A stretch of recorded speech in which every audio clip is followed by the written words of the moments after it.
All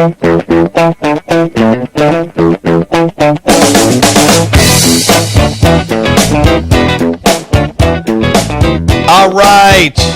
You can watch the show on YouTube. Search Out of Bounds Sports. We would love for you to subscribe to our YouTube channel. Sounds kind of cool. Fancy. YouTube channel. I'm not sure I ever thought I would have one of those 10 years ago, 15 years ago. Anyway, you can watch the show on YouTube. Search Out of Bounds Sports. And again, would love for you to hit subscribe. Also, shout out to all of you hitting Apple Podcast or Spotify and downloading the podcast.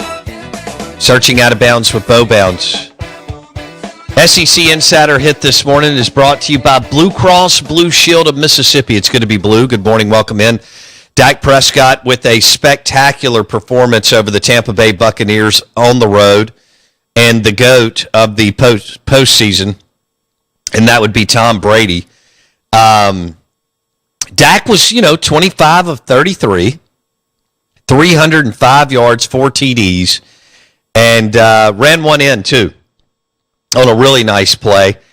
We do have the Eli and Peyton audio that we're going to drop here in a second, where Eli gives Peyton a hard time about his mobility. They seem to do that a lot. And Dak, Blake, who did you say tweeted out that something about, I like it when Kellen Moore realizes that his quarterback has mobility? Only our good friend David Hellman, LSU alum, who's now on FS1 and their Speak Up show with Emmanuel Acho, but he said, I love when Kellen Moore remembers that he has a mobile quarterback. It's like finding a $20 bill in that jacket you don't wear very often. Yeah, that's fair enough. It's a nice surprise every now and then. 7 for 24, but obviously the big one was the scramble on the naked boot, the Peyton Manning naked boot, as it was. Yeah. In which he had Schultz wide open, which would have been a third touchdown for Dalton, but you don't throw that one. You walk that one right in. You just walk it in, You just walk that one right in. You don't let anything else happen. 4 TDs and 1 on the ground, 5 total. Yep. And they win by 2 touchdowns plus, and that's a good win. Now they have to go, for our listeners, Dak and the Cowboys have to go to San Francisco. Oh, don't like that. A little bit, yeah. How much of, I don't remember, Blake, you probably do, how many games we've had or haven't had as far as Monday playoff games? Oh, it's only the last 2-3 years. Okay.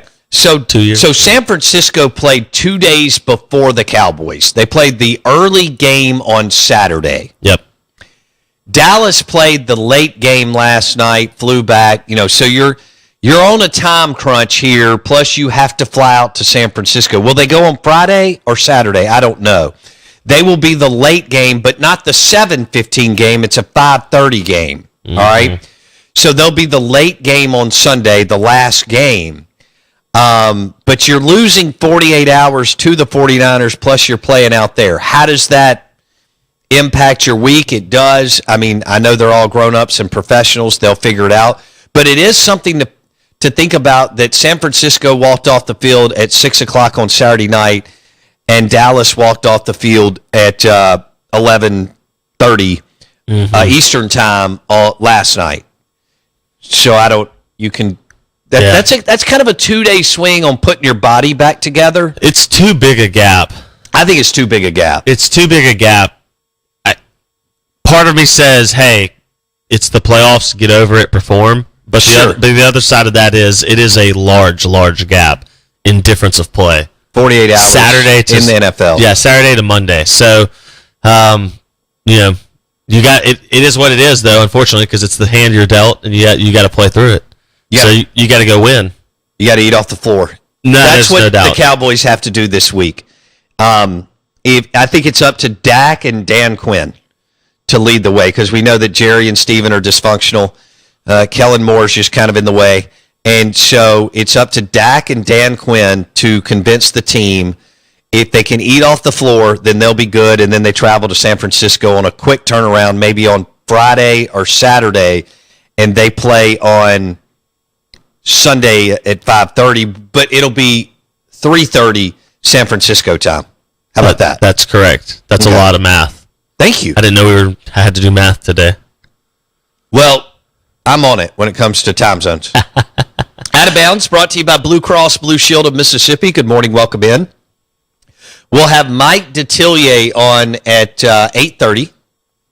Mike D at 8:30. He's more than familiar with Walker Howard, who looks like he has left LSU, and he is going to Ole Miss. Will it be a battle between Jackson Dart and Walker Howard? I don't know. Or is it just kind of known that it'll be Walker Howard's team in 2024? Why would he leave a place he's not going to start to go to a place he's not going to start? I don't know. Maybe there was some promises made and things, said that they can't get past and recruit. His dad, Jamie Howard, hell of a player. He's made a lot of money. And I think his family's tied to Howard Industries here in Mississippi. So I just can't believe there's not more of a competition for him. That's what I don't especially understand. Ole Miss, and he did a quick drive-through, kind of like going and picking up, does Waffle House have drive-through? No. Kind of like going through and getting a Dairy Queen burger. Dairy Queen? What's this, 1992? You don't like Dairy Queen? There's only like one in a 50-mile radius. Hang on.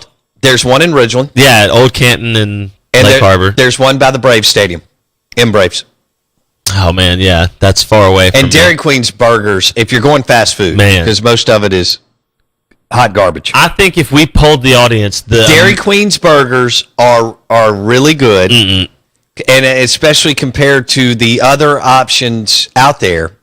Now, you're right. I don't know if that's just their model. They don't want to have that many franchises. There's one in McGee, because when I go down to Hattiesburg, the Coast, or Destin, every now and then I'll stop by and smash. Yeah, drive through. It's a step back. And into then the there's past. one in that terrible stretch between leaving Mississippi and trying to get through Mobile. Yes, there's another one there. It's not surprising.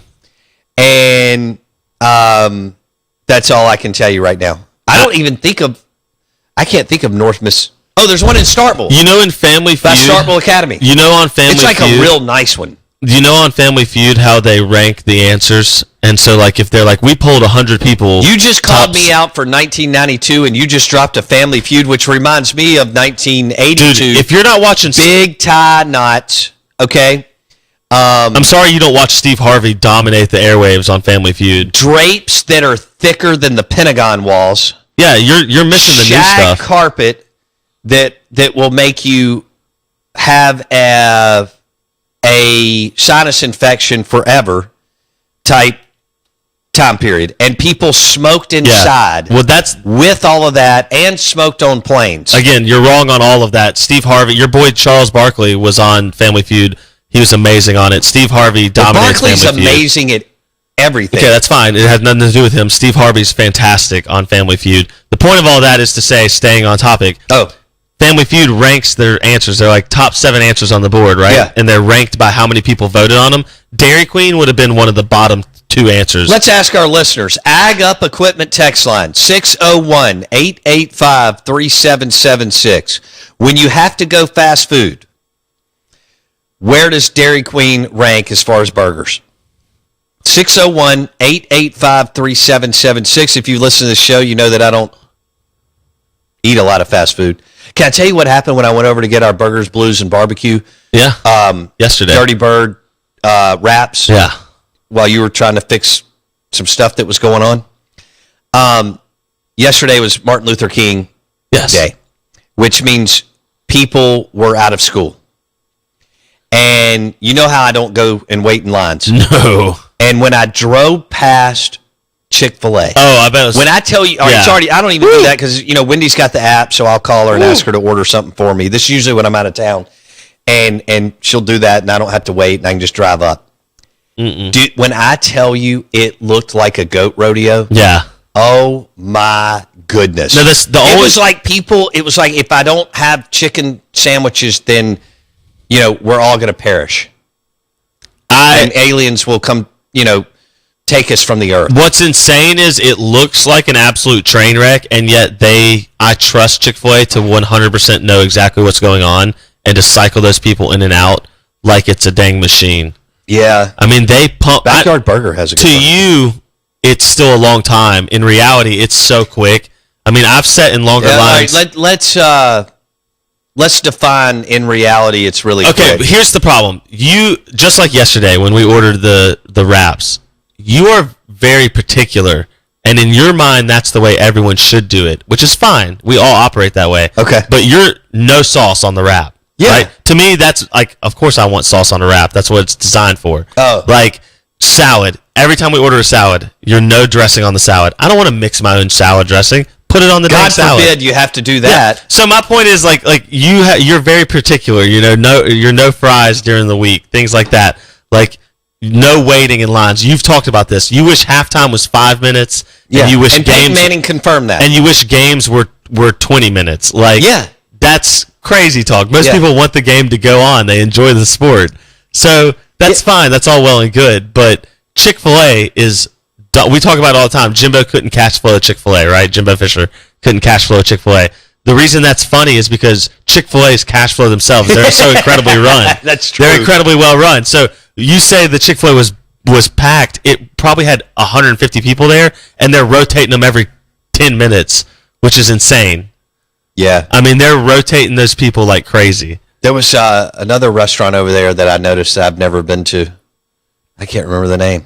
Out of Bounds, ESPN 105.9 The Zone, brought to you by Blue Cross Blue Shield of Mississippi. It's going to be blue.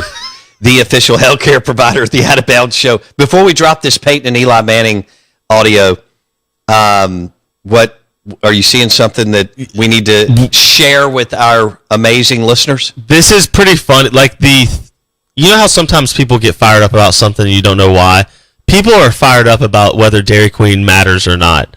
I've seen one unnamed texter says they're number 2 after Wendy's. Okay. On burgers. Kyle says at the dang bottom, Dairy Queen's at the bottom with Long John Silver's. Oh, God. Which I don't think about Long John Silver's. I don't know if I've ever been. I think maybe 1987. I don't know. I could count on 1 or 2 fingers how many times I've been to Captain D's or Long John Silver's. My dad was offended by those restaurants when they were rolled out popular, in the 80s. Yeah. That stuff's nasty. I went to Captain D's one time, and that was it. And that was when I was in like junior high, right? It wasn't my decision. One person says, hot take, Chick-fil-A breakfast is overrated. Hardee's number 1, McDonald's number 2. I don't know where a Hardee's is around here. Okay, let me think about Hardee's for a second. That's not something I eat. Do I know where a Hardee's is in the metro area? I think there's one in Starkville. Okay. But that's not the metro. Let's start here. I know. That's the only one I know of. From there. That's the only one I know of is the problem. I drive the metro area a lot. Rankin, Madison, you have some people that just stay in their little areas. Yes. I was in Rankin County yesterday. 2 people say Collins. There's not one in the direct metro. Really? Yeah. There's not a Hardee's in the metro area? 2 people also said Dairy Queen sells burgers, ? Wow. Now, my parents loved, that was their idea of like a treat, was to like go by Dairy Queen and get the peanut butter parfait. Peanut butter blast. Yeah, all their that was ice cream offers. My dad and my mom loved going by and getting like a sundae type thing. But we didn't ever eat Dairy Queen. Like, I don't ever remember getting the food at Dairy Queen, only the ice cream at Dairy Queen. I'm sorry that you're missing out. A Dairy Queen burger is good, especially if we're in the... I understand where the bar is. But if we're talking about some of the other options, many that I don't partake in. That's correct. Which ones do you eat? Which fast food restaurants do you eat? Chick-fil-A. Okay. Every now and then. Not as much because I'm not going to wait in line. And again, if I text Wendy to order on the app, that's great. If we tell Will to bring us chicken biscuits, you'll eat a chicken biscuit. Yeah. Without the the best biscuit. part, yeah. See, that's the stuff I'm talking about. What? I think people right now are going, yeah, Blake, you're right. He does eat weirdly. If I ate a chicken biscuit, I'd be miserable. I get the chicken, egg, and cheese biscuit. You put a little strawberry jelly on that bad boy. You want to talk about like go to sleep or curl up in a ball, dude. Talk about fire. Or we could get a honey butter chicken biscuit from B3 in Madison. Well, let's do that. I can. Those things are. But hot. you do light. You get honey butter on the side, and you do light honey butter. That's true. That's what I'm talking about. That's true. I hope people understand what I deal with. I'm not going to apologize for it. You shouldn't. Just like you can drink your Russell's Reserve or your Long Branch how you want. Yeah. You can eat your biscuit how you want, but you're just crazy for it. Oh, good hell. The Out of Bounds Show is brought to you by Mississippi Sports Medicine and Orthopedic Center. MississippiSportsMedicine.com. Dak Prescott's come back from a hand injury to lead the Cowboys to a couple of good wins late, and then they won last night against the Tampa Bay Buccaneers. 4 TDs and through the air, 1 on the ground. Now they go play San Francisco.